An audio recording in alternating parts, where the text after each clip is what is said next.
So then I started thinking that maybe I was just being cynical, that I'm like, oh, you know, it's people saying they're Cherokee. So I thought, I'm going to read those. I'm going to look at them closer. I'm going to read those 148 Cherokee cases, and I call them, it was a quote in a case by a mom who, when asked if she was a tribal citizen, if she had any native blood, according to the court, that there may be some Cherokees somewhere. And that was enough, you know, her saying that is enough to trigger an ICWA inquiry into the case. So I looked at the 148 cases where they mentioned Cherokee tribes. Of all those cases, there are 3 times one of the 3 federally recognized Cherokee tribes respond that yes, this is a Cherokee child. Out of all those cases, 3. Of all those cases, the Cherokee tribe of Oklahoma, Cherokee Nation of Oklahoma, intervened exactly once in 148 cases. So in 148 cases where they're notified that this is potentially a Cherokee child, one time the tribe said, yes, that's a child, and yes, we are going to intervene in the case. We're going to participate in this case. Every other time, at least 71 times, according to the records that you can find on the cases, at least 71 times, all 3 Cherokee tribes respond, no, from what you've sent us, this person is not a Cherokee child. There's a couple different things about this that I think. One is, in this pool of cases, these 148 Cherokee cases, 88 times the California State Court sends it back and says, you've done such a bad job of notifying the tribes that you need to do it again.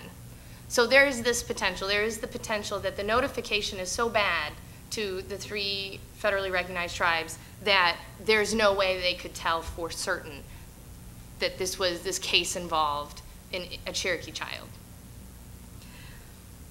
But that still leaves 60 cases where the state court assumes that the notice was proper, and you still only have one time the Cherokee tribe decides to intervene. 3 times they say, yes, this is a Cherokee child, but 3 times they say, yes, this is a Cherokee child. 1 time they intervene. The other 2 times they say, no, it's state court, you just keep dealing with this. Not once do they ask for the case to be transferred, which is the tribe's right to ask and for that case to be transferred by law.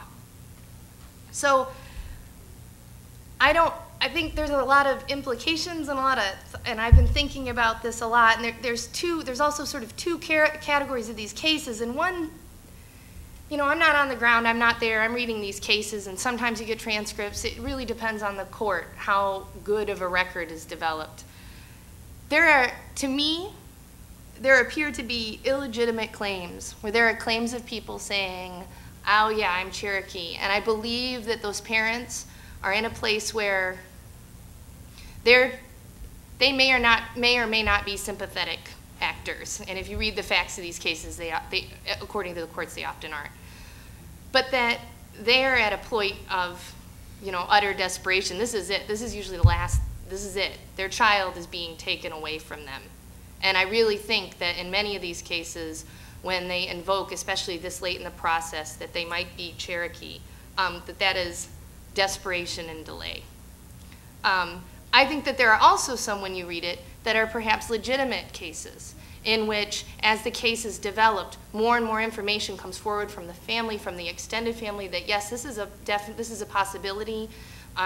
This child may be Cherokee. And in one case, at least one case, the grandma says, I'm applying, please delay the case, I'm trying to get tribal citizenship, it's just taking a really long time.